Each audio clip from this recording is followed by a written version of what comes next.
ஹல்லேலூயா, ஹல்லேலூயா, ஹல்லேலூயா. பிதாவாகிய யாவே தேவனாலும் ஆண்டவரும் ரட்சகருமா இருக்க யாஷ்வா மெசியாவிலும் கிருபையும் சமாதானம் சந்தோஷம் நம் அனைவருக்கும் உண்டாவதாக. ஆமேன். இந்த நாளிலே எபிரேயர் 11ஆம் அதிகாரம் 13 19 வரைக்கும் வாசி. எபிரேயர் 11ஆம் அதிகாரம் 13 19 வரைக்கும். பக்கம் 308. இவர்கள் எல்லாரும் வாக்குத்தத்தம் பண்ணப்பட்டவைகளை அடையாமல் தூரத்திலே அவைகளை கண்டு நம்பி அணைத்து கொண்டு பூமியின் மேல் தங்களை அந்நியரும் பரதேசிகளும் என்று அறிக்கையிட்டு விசுவாசத்தோடே மரித்தார்கள். இப்படி அறிக்கையிடுகிறவர்கள் சுய தேசத்தை நாடி போகிறோம் என்று தெரியப்படுத்துகிறார்கள். தாங்கள் விட்டு வந்த தேசத்தை நினைத்தார்களானால் அதற்கு திரும்பி போவதற்கு அவர்களுக்கு சமயம் கிடைத்திருக்குமே. அதையல்ல, அதிலும் மேன்மையான பரம தேசத்தையே விரும்பினார்கள். ஆகையால் தேவன் அவர்களுடைய தேவன் என்னப்பட வெட்கப்படுகிறதில்லை. அவர்களுக்கு ஒரு நகரத்தை ஆயத்தம் பண்ணினாரே. மேலும் விசுவாசத்தினாலே ஆபிரகாம் தான் சோதிக்கப்பட்ட போது ஈசாக்கை பலியாக ஒப்பு கொடுத்தான். ஈசாக்கினிடத்தில் உன் சந்ததி விளங்கும் என்று அவனோடே சொல்லப்பட்டிருந்ததே. இப்படிப்பட்ட வாக்கு தத்தங்களை பெற்றவன் மரித்தோரிலிருந்து மெழுப்ப தேவன் வல்லவராய் இருக்கிறார் என்றெண்ணி தனக்கு ஒரே பேரானவனையே பலியாக ஒப்பு கொடுத்தான். மரித்தோரிலிருந்து அவனை பாவனையாக திரும்பவும் பெற்றுக்கொண்டான். ஆமென். Thank you, sister. God bless you. Okay. இந்த அதிகாரம் முழுக்க விசுவாசத்தை குறித்து சொல்லப்பட்ட ஒரு அதிகாரம்.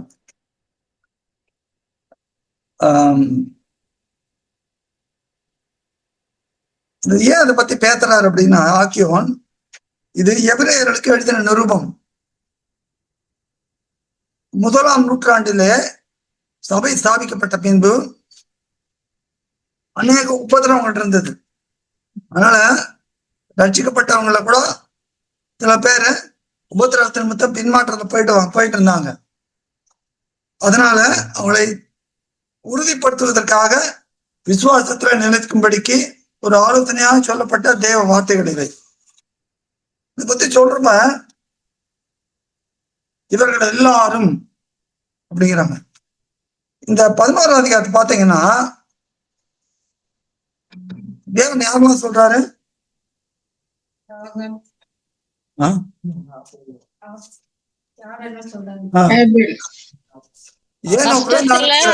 யாராரு வந்து விசுவாசத்தில் நிலைத்திருந்தார்களோ அவர்கள் எல்லாரையும் பட்டியலிடுறாரு. ஆபேல் ஆரம்பிக்கிறாரு, ஏனோக்கு எல்லாரையும் சொல்றாரு. வேற யாரெல்லாம் சொல்றாரு?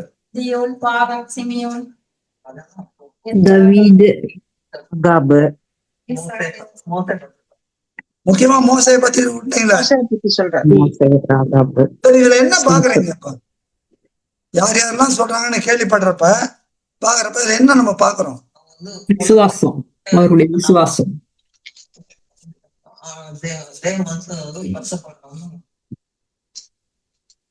வேற காணாதத உறுதியா நம்பி விசுவாசத்துல நிலைத்திருந்தாங்க. இல்ல இவங்களெல்லாம் சொல்லிருக்காங்க. இவ்வளவு பேரை பத்தி இவங்களை பத்தி எல்லாம் சொல்லிருக்காங்க. இதுல இருந்து என்ன தெரிஞ்சுக்கிறீங்க? அது பாடம். பட் என்ன இது ஒரு காரியம் கவனிச்சீங்களா? சொல்லு. பரதேசியமா இருந்தாங்க.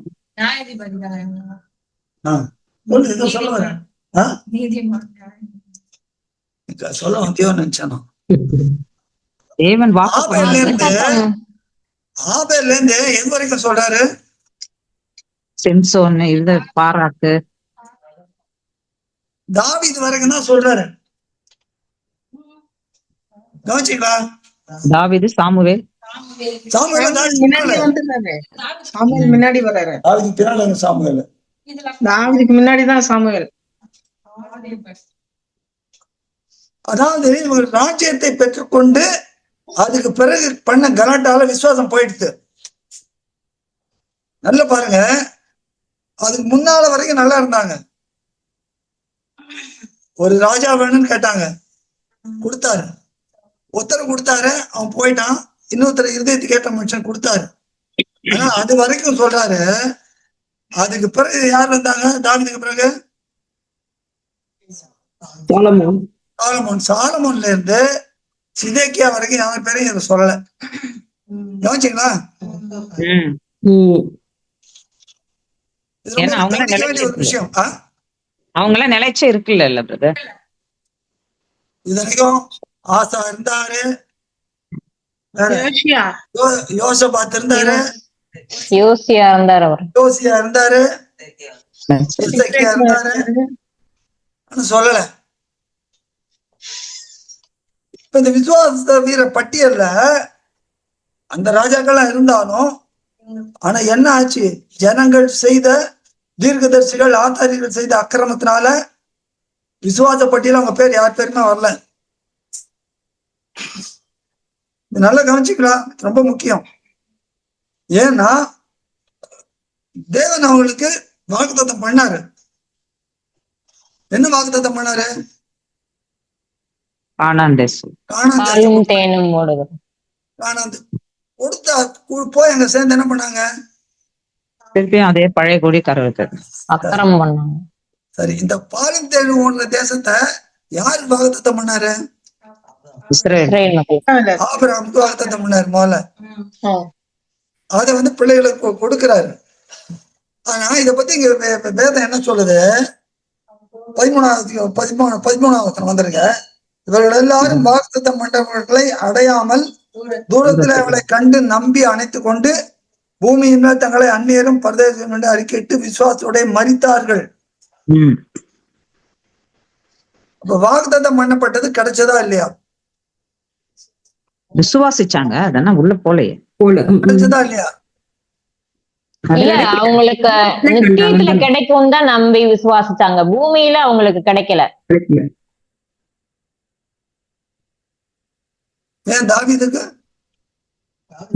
யாஷுவா மெஸ்ஸி தான் பிரதர் இந்த வாக்கு தத்தமே. இல்ல இல்ல இல்ல, வாக்குத்தத்தம் பண்ணப்பட்ட பாலும் தேனும் ஓடுற தேசம் தாவீது கிடைச்சதா இல்லையா? தாவதி கிடைச்சது, அங்கதானே இருந்தாரு. சரி, அப்போ தாவீதுக்கு கிடைச்சது. பார்ப்போம், இதை நல்லா இந்த பாயிண்ட் அப்படியே வச்சுக்கோங்க. இப்போ ஆபிரகாம், ஈசாக்கு, யாக்கோபு இவங்கெல்லாம் என்ன பண்ணாங்க? ஆதியாகமம் 23 அதிகாரம் 4வது வசனமா பாருங்க.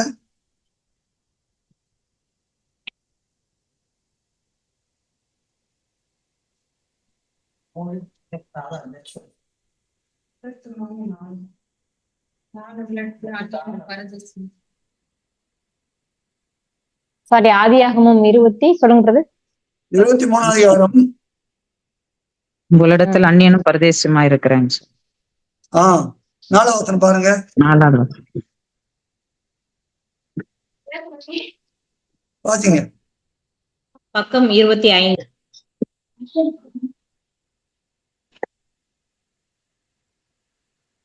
நான் உங்களிடத்தில் அந்நியனும் பரதேசியுமாய் இருக்கிறேன். என்னிடத்தில் இருக்கிற இந்த பிரேதம் என் கண்முன் இராதபடிக்கு நான் அதை அடக்கம் பண்ணுவதற்கு உங்களிடத்தில் எனக்கு சொந்தமாக ஒரு கல்லறை பூமியை தர வேண்டும் என்றான்.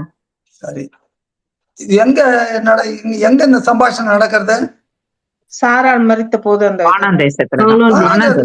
எங்க, எப்போ விசேஷம்? எப்போ இல்ல, எங்க? கானான் தேசத்துல நடக்கிறது. கானான் தேசத்துல இருக்கிறப்ப ஆபிரகாம் என்ன சொல்றாரு? பரதேசியா இருக்கிறாங்க. அந்நிய ஒண்ணும் பரதேசியமா இருக்கிறன்ற.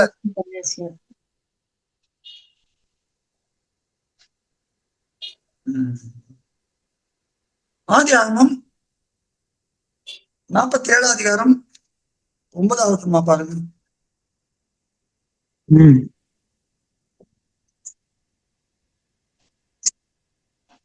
8வது வசனம் 9வது வசனம்.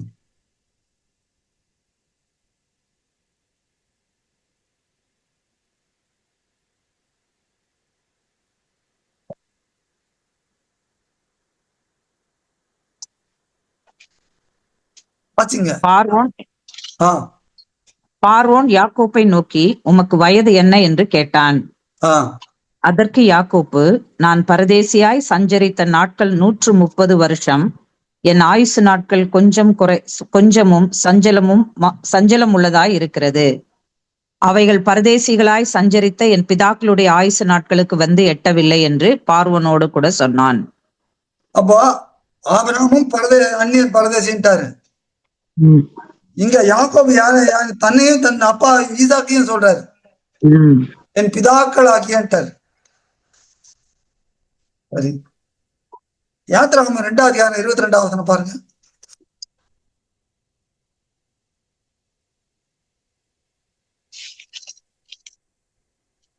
பக்கம் 22 பிரதர். 2:22.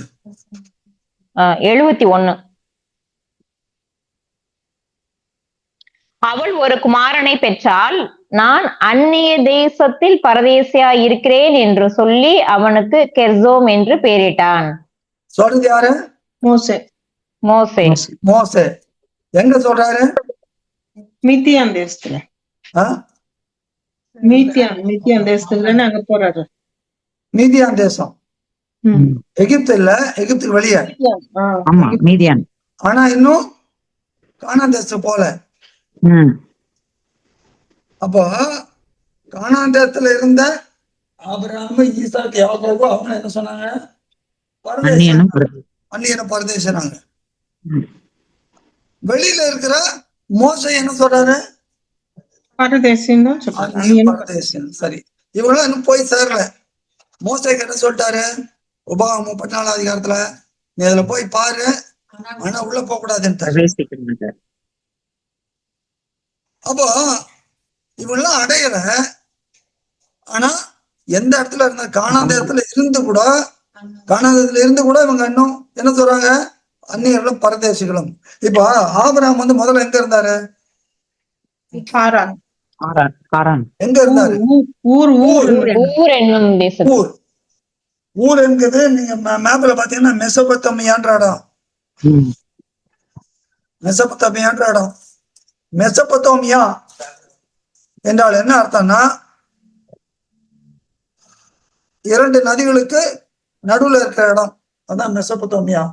மெசொப்பொத்தாமியா கிரேக்க பாஷையில.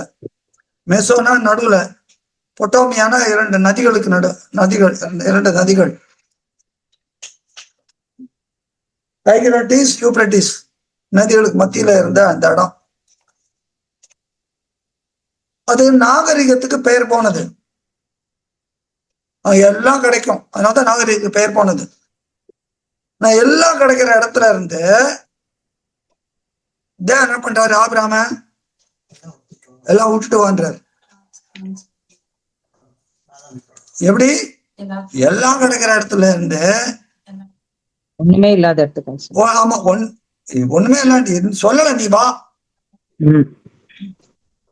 நமக்கு எல்லாம் கிடைக்கிற ஒரு இடத்துல உட்கார வச்சுட்டு வானா போமா, எல்லாம் இருக்குதுப்பா, தேவனே வேற தானே கேளுங்களேன். இருக்குது, நீ என்ன கேளுங்கப்படுத்து கொடுக்கப்படும் ஆண்டவர் சொல்றாரு, நீ இருக்குதையும் புடுங்குறான்றீங்களா? நம்ம இந்த சந்ததி கேட்போம். ஆனா அது வந்து வெளியே வான்றாரு. பொதுவா நான் 2 நதிகள் மத்தியில் எப்படி இருக்கும்? செழுமையா இருக்கும், நல்லா இருக்கும் எல்லாம். அப்ப அந்த ஊர் அந்த கல்டையர் பட்டினத்துல எல்லாம் கிடைக்கிறது, எல்லாம் இருக்கிறது. அங்க இருந்து வெளியே வான்றாரு. வெளியே வந்து கானான் தேசத்துல வந்துட்டு என்ன சொல்றாரு? இந்த தேசத்தை அவனுக்கு கொடுப்பேன்றாரு. அப்ப கொடுத்தாரா? இல்ல. அப்போ ஆபிரகாம் என்ன சொல்றாரு? கூப்பிட்டு ஆனா கொடுக்கல, இதுவரைக்கும் கூட இல்ல. ஆபிரகாம் என்ன விசுவாசித்தார். வானத்தை பார்த்து சொல்றாரு, நட்சத்திரத்துல என்ன கொடுப்பானால் உன் சந்ததி. அப்ப விசுவாசிக்கிறாரு அவர். ஐயோ தேவனே, கூப்பிட்டீங்க கொடுப்பாருன்னு யாரோ 400 வருஷம் கழிச்சு கூடியது என்ன இது, எனக்கு கொடுக்கலையா கேட்டாரா? இல்ல. ஆனா தான் இருக்கிற தேசத்தை அதுதான் கொடுக்க போறாரு. அப்படி இருக்கிறப்ப அந்த தேசத்தை என்ன சொல்றாரு? பரதேசிங்கிறார். அது ஏன் தேவன் கொடுக்குற இடத்த பரதேசிங்கிறாமா? அவர் நினைச்சிருந்தாருன்னா கூப்பிட்டு கொடுக்கல, நம்ம திரும்ப ஊருக்கே போயிடலாமே. அவர் தன்னைதானே சொல்லிக்கிட்டாரு, தன்னைதானே சொல்லிட்டாரு. அந்த தேசத்தை சொல்லல, தன்னைதான் சொல்லிக்கிட்டாரு, அந்நியனும் பரதேசியமா இருக்கிறேன். ஆமா, தன்னைதான் சொல்லிக்கிட்டாரு. திரும்ப ஊருக்கு போய் என்னை கூப்பிட்டு இதை கொடுக்கலையே, கொடுக்குறான்னு சொன்னீரு, கொடுக்கல, இல்ல 400 வருஷம் சந்ததி கொடுப்பேன் அப்படியே, எனக்கு என்ன பையனு கேக்குறாருல. 24 என்ன தருவி 15 கேக்குறாரு. எலியா சார் எல்லாத்துக்கும் உரிமையாளனா இருக்கிறான் கேக்குறாரு. அதே மாதிரி கேட்டுக்கலாமே, இல்ல கேட்கல. ஆனா எந்த இடத்தை கொடுப்பேன்னு சொன்னாரோ அந்த இடத்தை அவர் என்ன நினைச்சிட்டு இருக்கணும், தேவன் கொடுக்கிற இடம், அதனால இதுதான் என் இடம். ஆனா அந்த இடத்துல நின்று என்ன சொல்றாரு, தன்னை அந்நியன் என்றும் பரதேசி என்று சொல்லுகிறார். இது ஏன் இந்த எபிரேயர் 11 எழுதுறாங்கன்னா, நீங்க 10ஆம் அதிகாரம் எடுங்க.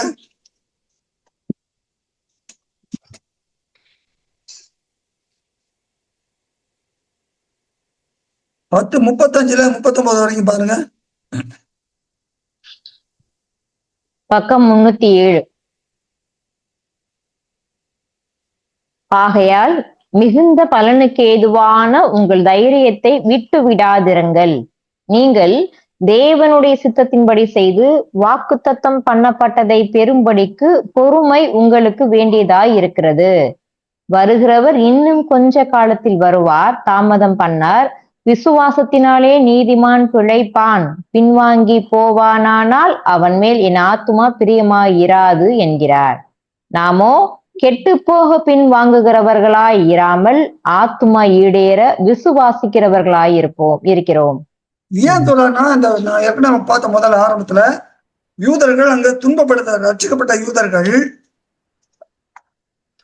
சபைக்குள்ள வந்தவர் துன்பத்தின் மொத்தம் ரொம்ப துன்பம், அந்த உபத்திரவத்தினால திரும்ப போயிடலாமா அப்படின்னு ஒருத்தருக்கு ஒரு கலக்கம் வருது. அதனாலதான் அது சொல்றாரு, விசுவாசத்துல உறுதியா இருங்க சொல்லிட்டுதான் அந்த 11:1 ஆரம்பிக்கிறார். அப்போ பின்வாங்கி போறது, அப்போ ஆபிரகாம் பின்வாங்கி போல, இருந்த இடத்துலயும் அதையும் என்ன சொல்றாரு, தன்னை அங்கே பரதேசி அப்படிங்கிறார். மோசையும் அதான் சொல்றாரு. ஆனா சொல்லி என்ன பண்ணிடுறாரு, 13 விசுவாசத்தோட மரித்தார்கள். அவன் வாழ்க்கையில அதை பார்க்கல, ஆனால் விசுவாசத்தோட மரித்தார்கள். சரி, இப்ப எபிரேயர் 6ஆம் அதிகாரம் அங்க ஒரு காரியம் பாருங்க. இப்போ வாக்குத்தத்தம் பெற்றதை ஆபிரகாம் அடைந்தாரோ? இல்ல இல்ல இல்ல இல்ல இல்ல யார் சொல்றீங்க? இல்ல இல்ல அடைஞ்சார், கண்டு களி கூர்ந்தார். தூரத்துல இருந்து பார்த்து அடையல. சரியா? சரி, 6ஆம் அதிகாரம் இல்ல கண்டு களி 5ஆம் வசனம் பாருங்க. பக்கம் 302. அது பாருங்க எப்படி இருக்கு. அந்தபடியே அவன் பொறுமையாய் காத்திருந்து வாக்குத்தத்தம் பண்ணப்பட்டதை பெற்றான். தேவ வார்த்தை சொல்லுத,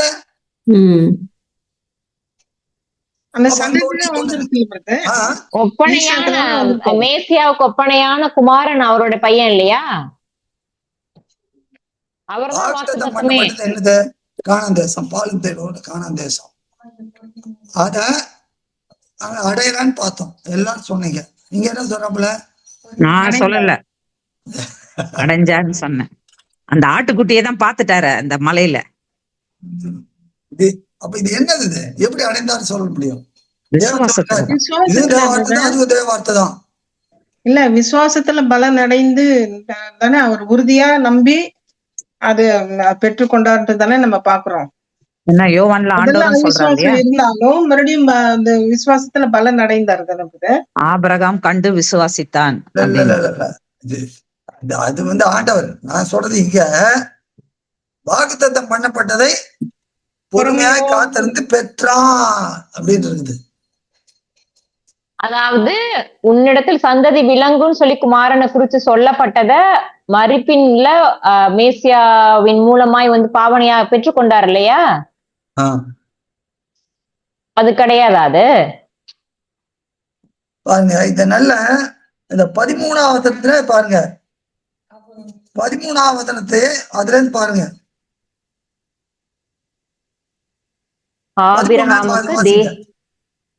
ஆபிரகாமுக்கு தேவன் வாக்குத்தத்தம் பண்ணின போது ஆணையிடும்படி தம்மிலும் பெரியவர் ஒருவரும் இல்லாதபடினாலே தமது பேரிலே தானே ஆணையிட்டு, நிச்சயமாகவே நான் உன்னை ஆசீர்வதித்து உன்னை பெருகவே பெருக பண்ணுவேன் என்றார். அந்தபடியே அவன் பொறுமையாய் காத்திருந்து வாக்குத்தத்தம் பண்ணப்பட்டதை பெற்றான். இது எங்க 14ஆம் வசனத்துல இந்த காரியத்தை எங்க சொல்றாரு? 12வது அதிகாரத்தில் 22ஆம் அதிகாரத்துல சொல்றாரு. 22 வெரி குட். 22ஆம் அதிகாரம் 14ல இருந்து பாருங்க, 15ல இருந்து பாருங்க, 15ல இருந்து பாருங்க. 24 யாவே தேவனுடைய தூதனானவர் 2ஆம் தரம் பானத்தில் இருந்து ஆபிரகாமை கூப்பிட்டு, நீ உன் புத்திரன் என்றும் உன் ஏக சுதன் என்றும் பாராமல் அவனை ஒப்பு கொடுத்து இந்த காரியத்தை செய்தபடியால் நான் உன்னை ஆசீர்வதித்து உன் சந்ததியை வானத்து நட்சத்திரங்களைப் போலவும் கடற்கரை மணலைப் போலவும் பெருகவே பெருக பண்ணுவேன் என்றும் உன் சந்ததியார் தங்கள் சத்துருக்களின் வாசல்களை சுதந்திரித்துக் கொள்ளுவார்கள் என்றும் நீ என் சொல்லுக்கு கீழ்ப்படிந்தபடியினால் உன் சந்ததிக்குள் பூமியில் உள்ள சகல ஜாதிகளும் ஆசீர்வதிக்கப்படும் என்று என் பேரில் ஆணையிட்டேன் என்று யாவே தேவன் சொல்லுகிறார் என்றார். பேசுறது தேவன். இங்க இல்ல, இது மேசியா, இது தூதனானவரா பேசுறாரு. தூதனானவர் என்ன சொல்றாரு? இதெல்லாம் நான் செய்வேன் தேவன் சொல்றான்றார். புரியுது எல்லாருக்கும்? புரியுது பிறகு. இததான் இங்க ஆக்கியோர் கோட் பண்றாரு. இததான் ஆக்கியோர் கோட் பண்றாருங்க 6ஆம் அதிகாரத்துல. இதனுடைய விளக்கம் 11ஆம் அதிகாரத்துல 17ல இருந்து 19 வரைக்கும் இருக்குது.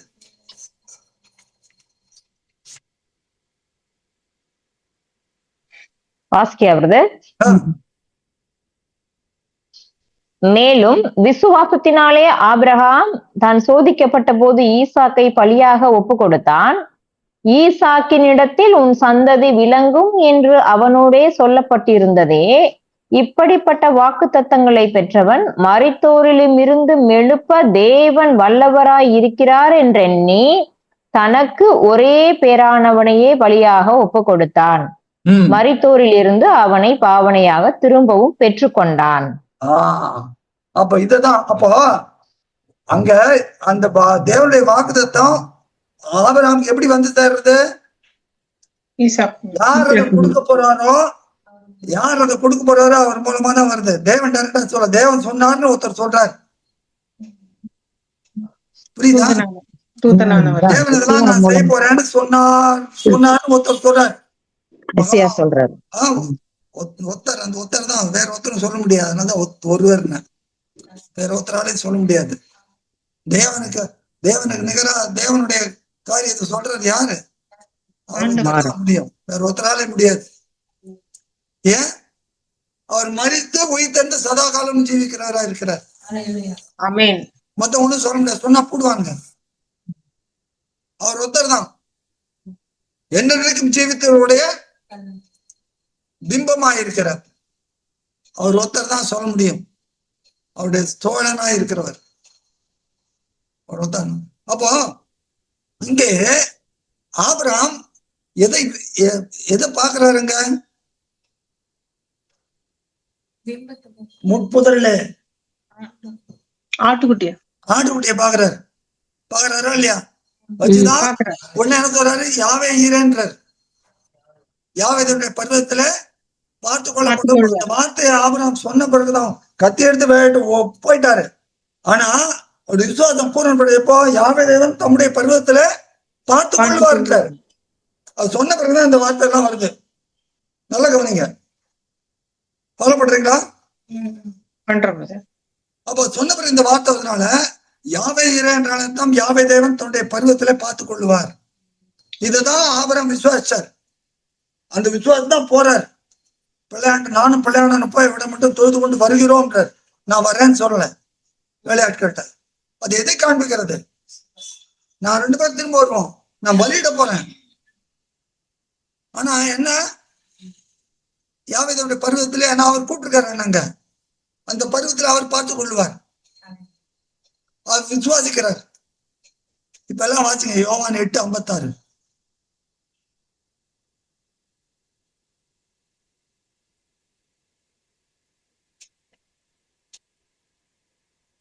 யோவான் 8:56. நீங்க எல்லாம் ஸ்லோவா இருக்கு. சாரி, பக்கம் 139. உங்கள் பிதாவாகிய ஆபிரகாம் என்னுடைய நாளை காண ஆசையாய் இருந்தான், கண்டு களி கூர்ந்தான் என்றார். அல்லேலூயா, அல்லேலூயா. எல்லாரும் சொல்லுங்க அல்லேலூயா, அல்லேலூயா. பாருங்க, ஆபிரகாம் இந்த முற்புதர்களை வெறும் ஆட்டுக்குட்டியை பார்க்கல. ஏன் என்ன சொல்றார்? யாவேதனுடைய பருவத்திலே பார்த்து கொள்ளப்படும். எனக்கு தேவன் கொடுத்த வாக்குத்தத்தம் அது பிளாசம் மாறுது. ஆனா அது எப்போ? யாவேதனுடைய பருவத்திலே அவர் பார்த்து கொள்றப்பதான் ஆக போறது. யாவேதனுடைய பருவதம் எது? எருசலேம். அங்க என்ன நடந்தது? தாம் எருசலேம்ல நிறைவேற்ற போகிற காரியத்தை குறித்து எலியாவும் அவரோட சம்பாஷணை பண்ணி கொண்டதாக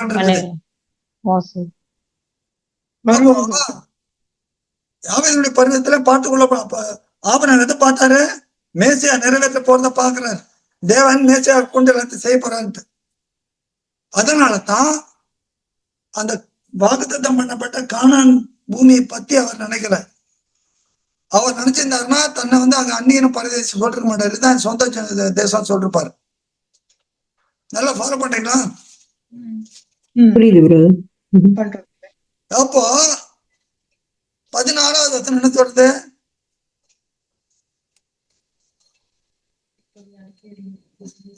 இப்படி அறிக்கையிடுகிறவர்கள் சுய தேசத்தை நாடி போகிறோம் என்று தெரியப்படுத்துகிறார்கள். சுய தேசம். அப்ப இந்த தேசம் நான் இருக்கிற தேசம் தேவன் சொன்னாரு கானான். ஆனா அது எது? நான் தூரத்துல பாக்குறேன். என் சுய தேசம் எங்க 16ல சொல்றார். 16வது வசனத்துல அதை அல்ல, எங்க பூமியில இருக்க அதே இல்ல, அதுல மேன்மையான பரம தேசத்தையே விரும்பினார்கள். மேன்மையான பரம தேசம். அப்ப பூமியில சொன்னது அது அங்க எப்படி தங்களை அறிக்கிட்டாங்க? அந்நியர்களும்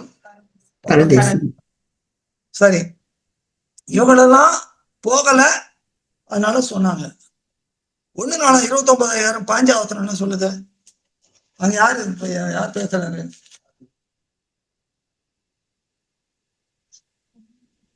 தாவீது. இது வெளிப்படுத்துனீங்களான்னு சொல்லுவார். 1:29-15.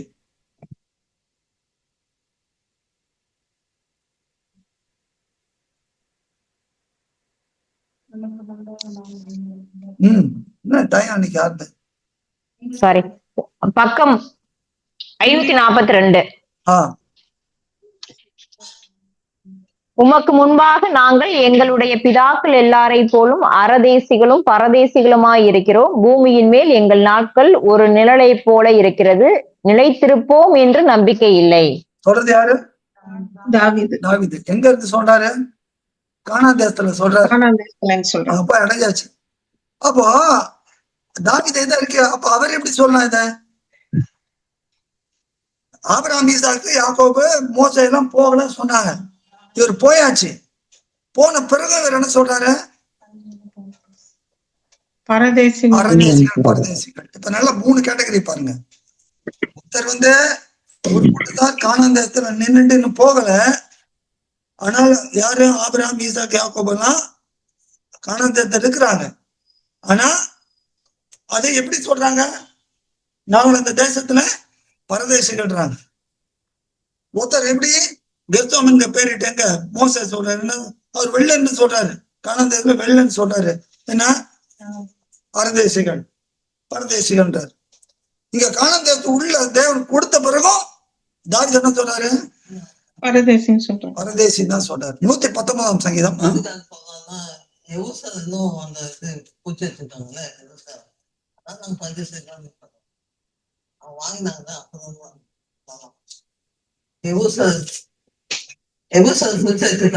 சரி, அவன் போல அவன் பார்த்ததில்ல. துரத்தினாலும் அந்த நிலம் வாங்கினான்ல, காசு கொடுத்துதான் வாங்கினான். அது ரைட்டா, பட் அதுக்கும் இதுக்கும் என்ன? எந்த நிலம் நம்ம காசு கொடுத்து வாங்கணும், அந்நியர் கேட்டு தான் வாங்கணும். சரி, பட் இன்னும் இது நிறைவேறலையே, மேசையை அவங்க நிறைவேற்றலையே. அது வேற அது வேற, அதுதான் முக்கியமான விஷயம். தாவீது டைம்ல அப்படிதான் இருந்தது. எப்படி இருந்தது?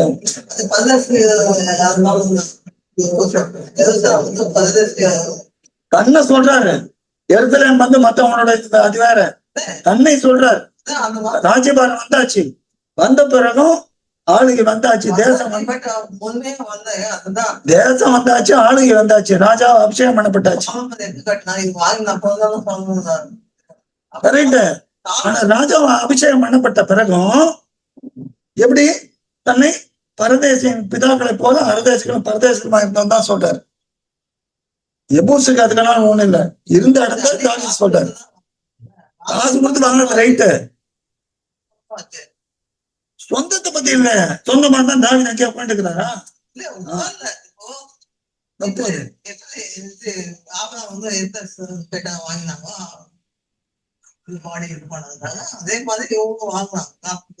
அங்க வாங்கினா கூட என்ன சொல்றாரு? பரதேசி தானே சொல்றாரு. அப்ப அதுக்கு இதுக்கு சம்பந்தம் இல்லைன்ற.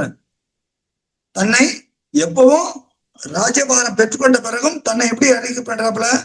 பரதேசியா இருந்தேன் அப்படிங்கிறாரு. யாரு சொல்றது? தாவீது. சோம் 119 சொன்னீங்க. 119ஆம் சங்கீதம் 54ஆவது வசனம் பாருங்க.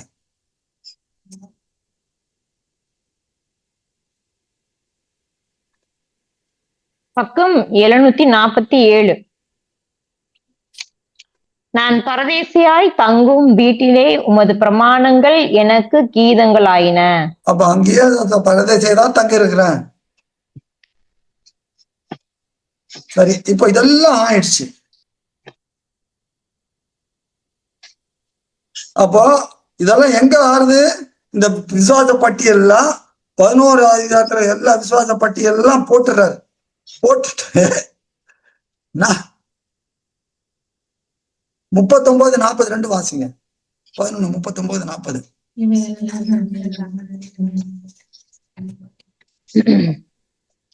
309 பக்கம். இவர்கள் எல்லாரும் விசுவாசத்தினாலே நற்சாட்சி பெற்றும் வாக்குத்தத்தம் பண்ணப்பட்டதை அடையாமற் போனார்கள். அவர்கள் நம்மை அல்லாமல் பூரணராகாதபடிக்கு விசேஷித்த நன்மையானதொன்றை தேவன் நமக்கென்று முன்னதாக நியமித்திருந்தார். அப்போ நமக்கு எப்படி எது கிடைச்சது?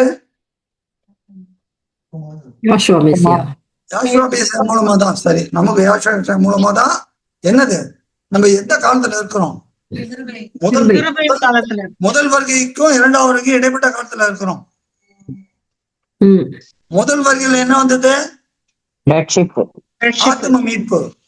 2ஆம் வருகையில சரீர மீட்பு. சரியா? இடைப்பட்ட காலத்துல இருக்கிறோம். நல்லா இருந்துச்சு. இப்ப எபிரேயர் 4ஆம் அதிகாரம் 8வது பாருங்க. பக்கம் 300.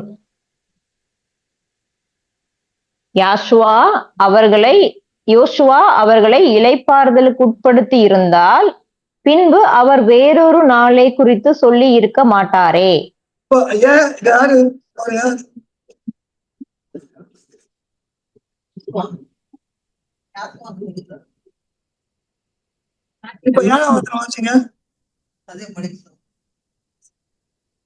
இன்று அவருடைய சத்தத்தை கேட்பீர்களாகில் உங்கள் இருதயங்களை கடினப்படுத்தாதிருங்கள் என்று வெகு காலத்திற்கு பின்பு தாவீதின் சங்கீதத்திலே சொல்லி இருக்கிறபடி இன்று என்று சொல்லுவதினாலே பின்னும் ஒரு நாளை குறித்திருக்கிறார். இது எதை காட்டுகிறது? அவங்களுக்கு யோசுவா கொண்டு உள்ள போய் சேர்த்தாப்ல, ஆனா அவங்க கீழ்ப்படியல. அதனால அது கிடையாது. இப்போ அதனாலதான் 4:9 சொல்றாரு, ஆகையால் தேவனுடைய இளைப்பாற காலம் இனி வருகிறதா இருக்கிறது. இப்படி இருக்கிறப்ப 1 பேதுரு 1:2 பாருங்க.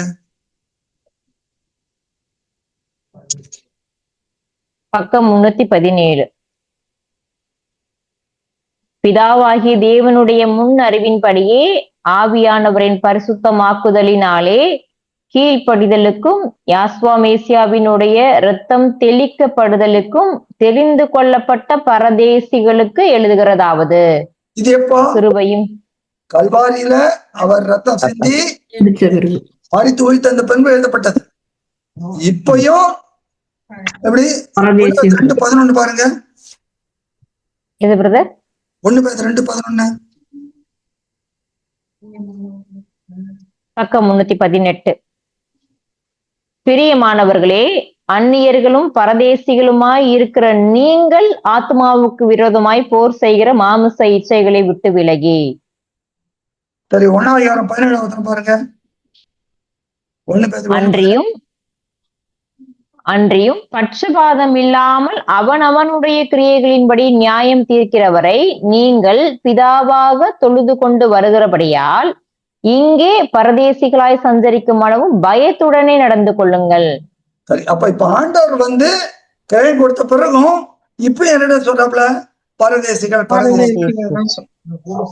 அப்போ எது வாக்குத்தத்தம் பண்ணப்பட்டது அப்படின்றால், இதை காட்டிலும் மேலான ஒரு நகரம். எப்போ ஆபிரகாம் மேலான நகரம், அது அப்படி 11-16 அதை விட பரம தேசத்தே விரும்பினார். மேலான நகரம், பரம தேசம், வாக்குத்தத்தம் பண்ணப்பட்ட தேசம் அதுதான். அப்போ எதை காண்பிக்கிறது? அப்படிப்பட்டவர்களுக்கு தேவன் என்ன சொல்ற? அந்த 16 ஆகையால் தேவன் அவருடைய தேவன் எனப்பட வெட்கப்படுகிறதில்லை. அப்ப யாரெல்லாம் பூமியில தன்னை பரதேசிகள் இருக்கிறாங்களோ அவங்களாம் குறித்து தேவன் வெட்கப்பட மாட்டார். என்ன சொல்லுவாரு? நான் அவர்கள் தேவன் பாரு. எபிரேயர் 8:10 வாயில சொல்றதுல பிரயோஜனம் இல்ல பிரதர். தேவன் சொல்றது பரதேசியம் வாயில சொல்றதுல பிரயோஜனம் இல்லன்ற, வாழ்க்கையிலும் இருக்கணும் இல்லையா? பார்ப்போம். எபிரேயர் 8:10 பக்கம் 304.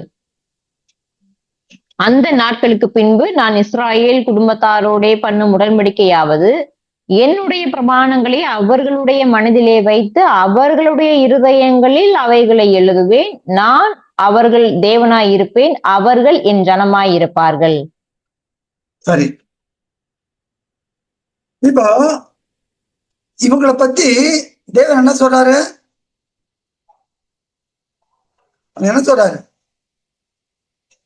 16 பார்த்தோமே, தேவன் அவருடைய தேவன் என்னப்பட வெட்கப்படுவதில்லை. யாரெல்லாம் தங்களை அறிக்கை எடுக்கிறார்களோ அவனா குறித்து நான் உங்க தேவன் சொல்ல தேவன் வெட்கப்பட மாட்டார். யாரெல்லாம் இந்த தேவனை அறிக்கையிட்டு இந்த தேவன் வாக்குத்தத்தம் பண்ணினதை அவர் குமாரனை கொண்டு கொடுக்க போறான்னு சொல்றாங்களோ அவங்களுக்கு. இப்ப ஆசாஸ்திர கேட்ட கருத்துக்கு வருவோம். மத்தேயு 6:19-21 வரைக்கும் பாருங்க. பக்கம் 9. பூமியிலே உங்களுக்கு பொக்கிஷங்களை சேர்த்து வைக்க வேண்டாம். இங்கே பூச்சியும் துருவும் அவைகளை கெடுக்கும். இங்கே திருடரும் கன்னமிட்டு திருடுவார்கள். பரலோகத்திலே உங்களுக்கு பொக்கிஷங்களை சேர்த்து வையுங்கள். அங்கே பூச்சியாவது துருவாவது கெடுக்கிறதும் இல்லை. அங்கே திருடர் கன்னமிட்டு திருடுகிறதும் இல்லை. உங்கள் பொக்கிஷம் எங்கே இருக்கிறதோ அங்கே உங்கள் இருதயமும் இருக்கும். சரி, அப்போ இது எதை காண்பிக்கிறது? பூமி நீ ஒரு பர்மனண்டா நினைக்காதீங்க. ஏன்? 1 கொரிந்தியர் 7ஆம் அதிகாரம் 31வது திரும்ப பாருங்க.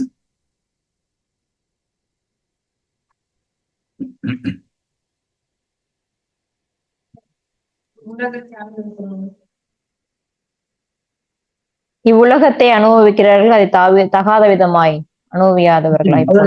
பகுதி இவ்வுலகத்தின் வேஷம் கடந்து போகிறதே. சரி, அப்போ தேவன் இவர்களை பத்தி என்ன வெட்கப்படுவதில்லை. எப்படி வெட்கப்படுவதில்லை? என்ன அர்த்தம்? சந்தோஷமா இருப்பார். என் ஜனம் என்று சொல்லுவதற்கு சொல்லுவார், சந்தோஷமா சொல்லுவார். மத்தேயு 10ஆம் அதிகாரம் 32வது பாருங்க.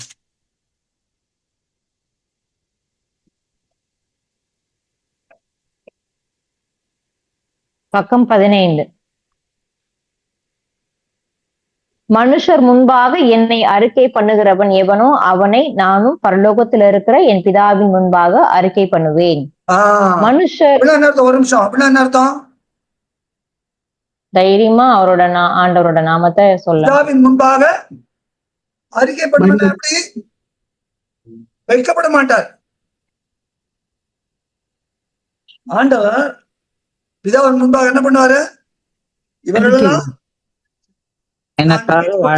பிதாவே, என்னுடைய ரத்தத்தின இந்த நபர் மேல இவ்வளவு பாவமா இருக்கிறது, ஆனாலும் பிதாவே இவர்கள் ரொம்ப அநியாயத்தான் ஜீவித்திருந்தாங்க, ஆனா பிறகு என்னை ஏற்றுக்கொண்டு ஜீவிக்கிற நாளெல்லாம் என்னுடைய சாட்சியா இருந்தார்கள், என்னுடைய ரத்தத்தால் கழுவப்பட்டார்கள்.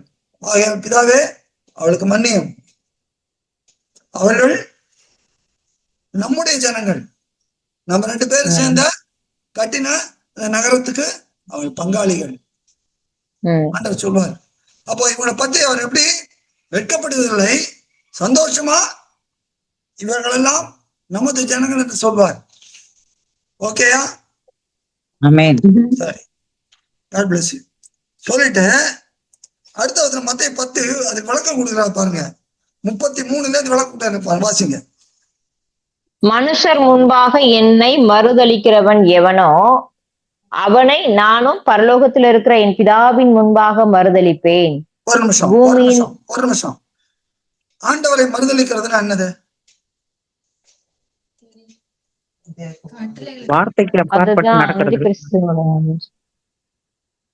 யோவான் இங்க அப்படியே கை வச்சுங்க. மத்தேயு 10 யோவான் 12ஆம் அதிகாரம் 48வது பாருங்க. அதான் மறுதலிக்கிறது.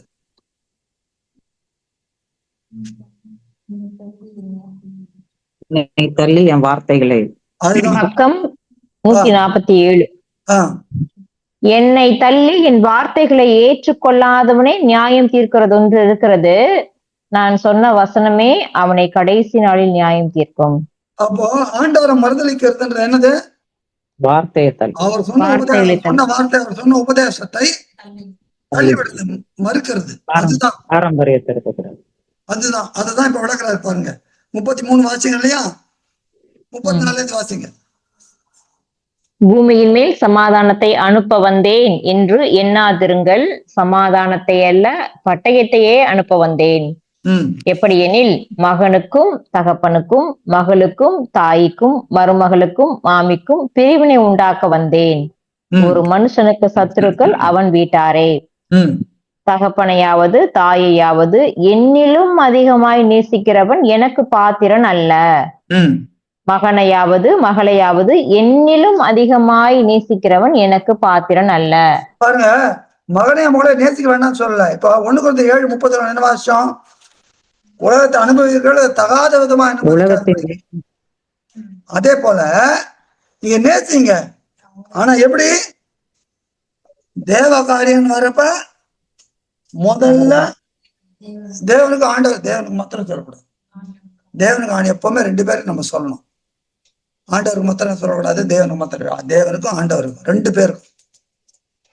அப்போ அதுதான் முக்கியம். அப்போ இதுதான் பிரச்சனை வரும்ன்றது. மறுதளிக்கிறதுன்ற என்னது? பிதாவையும் குமாரனையும் நம்ம முதலிடம் கொடுக்கணும். அவங்க 2 பேர் தான் முதலிடம் கொடுக்கணும். வாட்சிங் சிஸ்டர். தொடர்ந்து படிக்கும். தகப்பன தாயாவது என்னிலும் அதிகமாய் நேசிக்கிறவன் வேண்டாங்களே. ஆனா ஒரு காரியம் வரப்ப முதல்ல நாங்க 2 பேரும் தான் உட்காரணும் உன் இருதயத்துல. அதுக்கப்புறம் தான் மற்ற காரியங்கள் எல்லாம். எப்ப நீ எங்க 2 பேரையும் தள்ளிட்டு வேற காரியங்கள், அது உன் மாமியாரோ உன் நாத்தனாரோ இல்ல உன் அப்பாவோ அம்மாவோ இல்ல பிள்ளையோ மனைவியோ கணவனோ யாரையும் கூட வந்து வச்சா எனக்கு பாத்திரம் நல்ல என்ன நீ மறுதளிக்கிறான்னு அர்த்தம். இப்ப நான் என்ன சொல்லுவேன்? நீ என் ஜனம் சொல்ல மாட்டேன். இது கஷ்டம்தான் இல்லைங்களே. ஆனா அவர் கஷ்டத்தை சகிச்சார்ல, அவர் பாடுபட்டார்ல, சத்தியத்துக்கு சாட்சி கொடுக்கவே இந்த உலகத்துல வந்தேன் அப்படிங்கிறார். நான் இந்த உலகத்தை நல்லன்றார். எல்லாம் அவரை விட்டு ஓடி, எல்லாம் அவரை பகைச்சாங்க. அப்போ மறுதளிக்கிறது, அறிக்கையிடுறது 2 காரியம். அவர் எப்போ அறிக்கையிடுவாரு? நம்ம அவங்க 2 பேருக்கு முதலிடம் கொடுக்கணும். அந்த இடத்துல வேற யார, எந்த பொருளை, எந்த காரியத்தை, எந்த ஐஸ்வர்யத்தை, எதை கொண்டாந்து வச்சாலும் காலி. எல்லாரும் நல்ல தெளிவா இருக்கா? இதுல நம்ம உறுதியா இருக்கணும். நம்ம வேலையோ நம்ம ப்ரொஃபஷனோ எதுவுமே வரக்கூடாது. ஒரு காரியம் வந்தா, தேவ காரியம் வந்தா அதுதான் முக்கியம். தேவன் கட்டளைன்னா அதுதான் முக்கியம். அப்போ இதுதான் முக்கியம். இப்ப 38வது. தன் பாடுகளை எடுத்துக்கொண்டு என்னை பின்பற்றாதவன் எனக்கு பாத்திரன் அல்ல. இத லூக்கால சொல்றார். அனுதினமும் என்னை பின்பற்ற கடவன்றார். அனுதினமும் என்னை பின்பற்ற கடவன்றார். அப்பப்ப மாத்திரம் இல்ல, எப்பவும். அப்போ எப்படி தேவன் குமாரனை அறிக்கைட்ட, எப்படி இதோ என்னுடைய அன்பான குமாரன், அவரில் பிரியமா இருக்கிறேன். அப்போ அதே போல ஆண்டவர் நம்முடைய எப்ப ஏன் பிதா ஏன் அவரை குறித்து சாட்சி கொடுத்தாரு? எல்லாரும் சொன்ன அவர் பிரியமானதா செஞ்சார். அவரு பிரியமானதான் தான் செஞ்சார். ஆனாதான் சாட்சியை கொடுத்தார். அப்போ நம்மளும் ஆண்டவருக்கு பிரியமானதை செய்யற போது நம்மை குறித்து ஆண்டவர் என்ன சொல்வாரு? என் ஜனங்கள், பிதாவை தேவனே, இவர்களெல்லாம் நான் மீட்டு கொண்ட ஜனங்கள், இதோ முதல் பலனாக உங்க கொடுக்கிறேன். அப்ப தேவன் அவர்களை குறித்து வெட்கப்படாதபடிக்கு ஏன் வெட்கப்படல? எபிரேயர் 11 ஏன் வெட்கப்படல? அவங்க எல்லாம் என்ன சொன்னாங்க? அந்நியர்கள் இந்த பூமி இல்ல, அப்ப எனக்கு வேறொரு நகரம், மேலான நகரம் உண்டு. கொலைசர் 3:1-2 தான் வாசிக்கிறோம். பூமி கடுதல மேலான நாடுகள்ன்ற. அப்ப பூமி காரியங்கள், பூமியில இருக்கிற சொந்த பந்தங்கள் எல்லாம் வச்சுக்க வேண்டாங்களா? ஆனால் முதல் சொந்தம் நிரந்தரம் தேவன் ஆண்டவன் தான். சொந்தமோ பந்தமோ யாரும் நம்மளோட வர முடியாது. ஒருத்தர் கூட விதி விலக்கே கிடையாது. யோசிச்சு பாருங்க. நம்ம நேசிக்கிறவங்க எல்லாம் ஒரு நாள் கடந்து போயிடுவாங்க. நம்ம போயிடுவாங்க, அவங்க போயிடுவாங்க, எல்லாம் கடைசி வரை யாரு? நிரந்தரம். நிரந்தரம்னு ஒரு பாட்டு இருக்கு. அவர் தான் நிரந்தரம். அவங்க 2 பேர் தான் நிரந்தரம். அத நம்ம நிறைய நேரத்துல நம்ம கண்ணை மறைச்சிடுறது. நம்ம சிந்தைய பிசாசு அசுத்திப்படுத்திடுறோம். இந்த சிந்தை இருக்குது எல்லாருக்கும். பேதுரு கூட அந்த சிந்தை இருந்தது. எப்படி இருந்தது? ஆண்டவரே, வாழ்விலும் சாவிலும் நான் உம்மை பின்பற்றி வருவேன் சிந்தை இருந்தது. ஆனா போட்டு பிரஷர் வந்தப்ப மறுதளிச்சு ஓடி அறியேன், சபிக்கவும் சத்தியம் பண்ணும், சபிக்கவும் தொடங்கினான். இப்ப இந்த சிந்தை அது அழுக்கப்படக்கூடாது. அந்த அழுக்கப்படாம இருக்கணும்னா இந்த பாடுகளுடைய கடந்து போன அவரே நாம் நினைக்க வேண்டும். அதனால்தான் அவரை வேதம் என்ன சொல்லி விசுவாசத்தை, நம்முடைய விசுவாசத்தை தோக்கரும் பூர்ணப்படுத்த அவரை தான் நினைக்கணும். அவர் எப்போதும் நீ என்ன வேணாலும் பண்ணீங்க, என்ன உபத்திரவம் என்ன வந்தாலும் சரி, அதே சிந்தை நமக்கு இருக்க வேண்டும். ஆசிரியத்தை கேட்டாங்கல்ல, வெறும் வாயால சொன்னா இல்ல, கிரியையில காட்டணும், மெய்யாக கிரியையில காட்டணும். எந்த சிச்சுவேஷன், நம்ம ஆபீஸ்ல ஆகட்டும், வீட்டுல ஆகட்டும், நம்ம இருக்கிற பட்டணத்துல தெருக்குல எங்க இருந்தாலும் சரி, அலுவலகத்துல எல்லாம் சேர்ந்து ஒரு விக்கிரக பூஜை பண்றாங்களா, அதுல பங்கெடுத்து கூடாது. நான் என் வாழ்க்கையில் நான் செஞ்சதுதான் நான் சொல்றேன். ரோமர் 15 பவுல் சொல்றார், மேசியாவை என்னை கொண்டு செய்வதே எல்லாம் வேற சொல்ல நான் துணிவதில்லை. யார் வந்தாலும் தெரியும், ஆபீஸ் உங்க ஆர்கனைசேஷன் எம்டிஏ வந்தாலும் சரி, நம்ம அது பக்கமே இருக்கக்கூடாது. தைரியமா இருக்கணும். தேவ வார்த்தைக்கு புறம்பா இருக்க எல்லா பாரம்பரியம் எல்லாத்தையும் தூக்கி எறியணும். தைரியமா தேவன் நம்மை குறித்து சாட்சி கொடுப்பாரா? நம்ம இதை யோசிக்கணும். ஆண்டவர் நம்மை குறித்து சாட்சி கொடுப்பாரா? எப்போ நாம் அவர் சித்தத்தின்படி வாழ்வோம். நாம இந்த பூமியில நமக்கு இல்ல, நம்ம அங்கதான். அப்ப இந்த காரியத்துல பூமியில இருக்கலாம் எதுவும் பர்மனன்ட் கிடையாது, எல்லாம் கடந்து போறது. மூச்சு போச்சுன்னா நல்லா ரிலேஷன்ஷிப் எல்லாம் ஓவர். அப்போ நமக்கு எல்லாம் என்ன, ஆண்டவர் ஆண்டவர் ஆண்டவர் ஆண்டவர், அந்த சிந்தையை தான் இருக்கணும் நமக்கு. எப்படி இருந்தால்தான் நாம அந்த சாட்சியை பெற முடியும். அப்போ அங்க தேவன் சொல்றாங்க 11ல என்ன சொல்றாங்க, ஒரு முக்கியமான காரியம் சொல்றாரு. அவர்கள் தேவன் என்ன வெட்கப்படாமல் அவளுக்கு ஒரு நகரத்தை ஆயத்தம் பண்ணினாரே. ஒரு நகரத்தை ஆயத்தம் பண்றாரு. ஏன் இந்த ஜனங்கள்லாம் என்ன சொல்றாங்க, பாலுந்தெடு வந்து தேசம் கொடுத்தாங்கன்னா அது அவங்க எல்லாம் என்ன சொன்னாங்க, அது எனக்கு சொந்தம் இல்லை, நான் பரதேசி, பிதாவே நாங்க என்ன உம்மோட உங்களோட குமாரனோடு கூட இருக்கிற, அதுதான் எங்களுக்கு பரம நித்தியம், அதுதான் மேலான வீடு. அப்படி விரும்புறதுனால தேவன் என்ன பண்ணாரு, ஒரு நகரத்தை ஆயத்தம் பண்ணுகிறார். யோவான் 14 தான் வாசிக்கிறோம். யோவான் 14:1 தலத்தை உங்கள் இருதயம் கலங்காதிருப்பதாக என்னிடத்துல விசுவாசம், பிதாவினிடத்திலும் விசுவாசமாயிருங்கள்.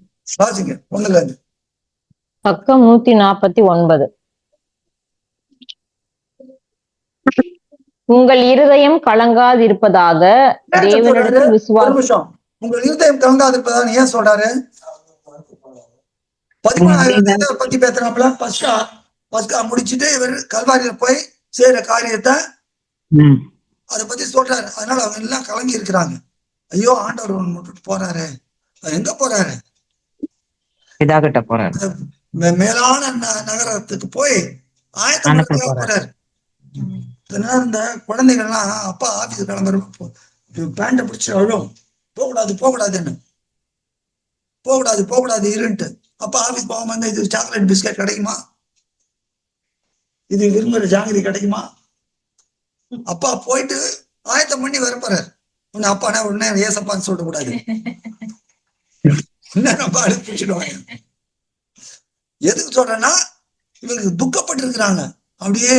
அப்பதான் உங்கள் இருதயம் கலங்காதிருப்பதாக தைரியமா இருங்க. ஏன் வாசிங்க. ஏன்டா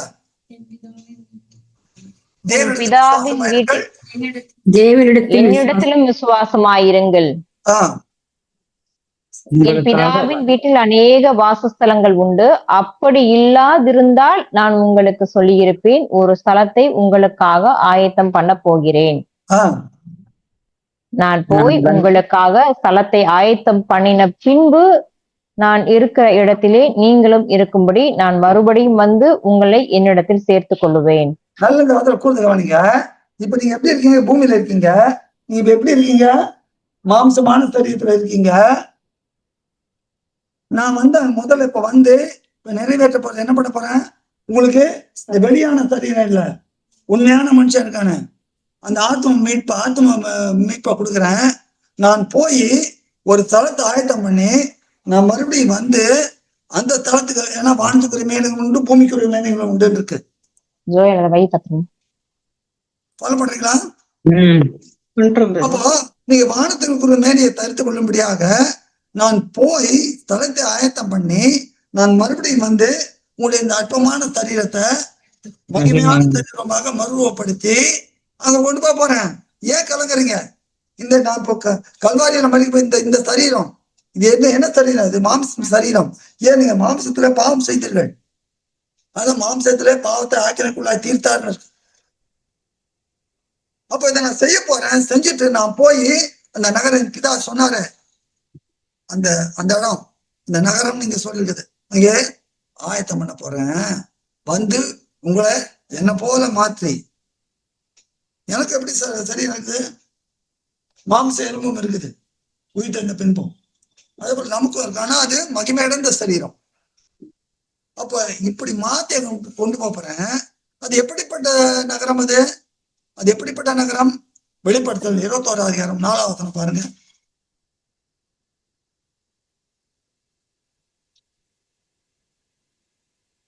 பக்கம் 353.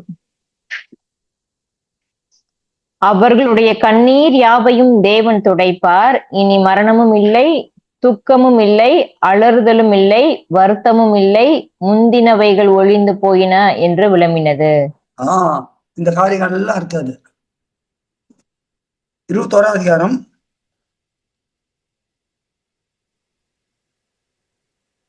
25 27 வரைக்கும் பாருங்க. அங்கே ராக்காலம் இல்லாதபடியால் அதன் வாசல்கள் பகலில் அடைக்கப்படுவதே இல்லை. உலகத்தாருடைய மகிமையையும் கணத்தையும் அதற்குள்ளே கொண்டு வருவார்கள். தீட்டுள்ளதும் அருவருப்பையும் பொய்யையும் நடப்பிக்கிறதுமாகிய ஒன்றும் அதில் பிரவேசிப்பதில்லை. ஆட்டுக்குட்டியானவரின் ஜீவ புஸ்தகத்தில் எழுதப்பட்டவர்கள் மாத்திரம் அதில் பிரவேசிப்பார்கள். அல்லேலூயா, அல்லேலூயா. வாக்குத்தத்தம் பாருங்க. இந்த வாக்குத்தத்தங்கள் எல்லாம் தேவன் எப்படி முத்திரிச்சிருக்காரு? ஆண்டவர் யாத்ரா மேசாவுக்குள் ஆம் என்றும் ஆம் என்று கொடுத்துருக்காரு. இதைதான் ஆபிரகாம் முன்னாலே கண்டாரு. என்னாலே காண ஆசையா இருந்தார், கண்டு களி கூர்ந்தார். எங்க? அந்த தேவனுடைய பருவத்துல, யாவையுடைய பருவத்துல பார்த்து கொள்ளப்படும் அப்படி சொன்னனாதான் அந்த ஆசீர்வாதம் வருது. தேவன் பார்த்து கொண்டாரு. அங்க ஒரு டெம்பரரியா கொடுத்தாரு, ஆனா பர்மனண்டா எங்க கொடுத்துட்டாரு? கல்வாரியில கொடுத்துட்டாரு. கொடுத்துட்டு நமக்கு யோசுவா அவன் ஆயுஷ் போனது அது நிரந்தரம் இல்லை. நம்ம அங்க கொண்டு போய் தகுற அந்த நகரம் மேலான நகரம், இதை காட்டுல மேலான நகரம், அங்க போகணும். இதெல்லாம் ஒரே கண்டிஷன் என்ன? அவர் நம்மை குறித்து வெட்கப்படாதபடிக்கு, யாரு? தேவன், ஆண்டவர். ஆண்டவர் நம்மை குறித்து வெட்கப்படாதபடிக்கு ஆண்டவர் எப்படி சந்தோஷமா நம்ம சாட்சி கொள்ளணும். எப்படி சொல்லுவாரு? என்னை குறித்தும் என் வார்த்தைகள் குறித்தும் எவன் அறிக்கை எடுக்கிறானோ அவனை நானும் பிதா பரிசுத்த முன்பாக அறிக்கை பண்ணுவேன். அப்போ ஆண்டவரை குறித்தும் ஆண்டவருடைய வார்த்தைகளை குறித்தும் நாம் வெட்கப்படாதபடிக்கு முதல் முதல் முதல் முதல் முதல் காரியமா அதான் வச்சுக்கணும் வாழ்க்கையில. இப்படி இருந்தால் நமக்கும் அந்த மேலான நகரம் கிடைக்கும். நம்ம அங்க கண்டிப்பா போக முடியும். நம்மை குறித்து ஆண்டவர் பிதாவுக்கு முன்பாக சந்தோஷமா இருக்க விடாது. பிரியமானவர்களே, செய்வோமா? சொல்றது இல்லை, நம்ம செய்வோமா? புதிய ஆண்டிலே நம்ம 16 தேதி ஆயிடுச்சு. புதிய ஆண்டு ஒரு பிரதிஷ்டமாக நான் அப்படிலாம் சொல்ல ஆனா நான் ஒண்ணு மாத்திரம் உங்களுக்கு சொல்ல விரும்புகிறேன். இதுவரைக்கும் எப்படியோ தெரியாது. ஆனா ஆண்டவர் சமூகத்துல ஆண்டவர் நம்ம வச்சுட்டு பிதாவுக்கு முன்பாக இருக்கப்ப இந்த காரியம் சொல்லணும். பிதாவே, இந்த நாளில இந்த 16ஆம் தேதி ஜனவரி 16 2026 அன்னைக்கு இந்த தேவ செய்தி நீர் கொடுத்தீர். இந்த சத்தத்தை கேட்டு தன்னுடைய வாழ்க்கையில அவர்கள் எனக்கு தான் முதல்ல கொடுப்பேன் அப்படின்னு எல்லாத்தையும் விட்டுட்டு ஒரு கிறிஸ்துக்குள் இருந்தால் புதிய இருக்கிறான். பழையகள் எல்லாம் கடந்து போயின, எல்லாம் புதிதாயின. ஆண்டவர் சொல்வார், பிதாவே, இவர்கள் நம்முடைய ஜனங்கள், இவர்களுக்காக நம்ம 2 பேர் சேர்ந்து ஆயத்தம் பண்ண இந்த நகரத்துல அவன் இருக்கணும்னு நான் விரும்புறேன்.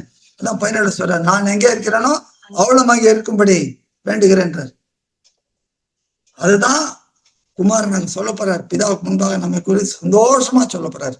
எப்போ நம்ம யாருக்கு முதலான கொடுக்குறோமோ, நம்ம அந்நியர்கள், நமக்கு இந்த காரியம் கிடையாது, இங்க சொந்த பந்தம்னா ரைட்டு இல்லைங்களா. ஆனா இதுக்கு மேலாக எனக்கு அந்த மேலான நகரம் கிடைக்கும்னா, மேலான மேசியாவை நாடுங்கள், மேசியாவை உறுதியாக பெற்றுக்கொள்ளுங்கள், மேசியாவை நிறுத்திடும்போம், மேசியா நமக்குள்ளும் மேசியா நமக்கு வெளியிடும், உள்ளும் புறமும் மேசியாவை நமக்கு இருக்க வேண்டும். அந்த மேசியாவாகிய ஜீவார்த்தைக்குள்ளே நாம் இருக்கும்போது நமக்கும் அந்த மேலான நகரம் உண்டு.